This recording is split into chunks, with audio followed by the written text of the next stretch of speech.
বন্ধুরা দেখুন, এখন আমি বানাবো মাঠি।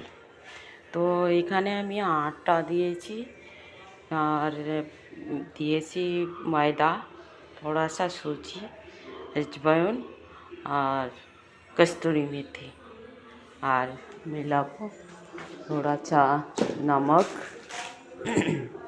मिला के मैं इसको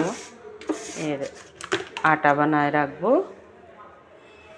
তারপরে এটাকে আমি ফ্রাই করব। দেখো বন্ধুরা, আমার মাটি রেডি আছে। এখন আমি আস্তে আস্তে ফ্রাই করছি। এটা কম আওয়াজে ফ্রাই করতে হবে, তা নাহলে মুচমুচে হবে না। এই জন্যে ধীরে ধীরে করে ভাজতে হবে। তা তোমাদের কেমন লাগছে লাইক করো, কমেন্ট করো, শেয়ার করো। Thank you.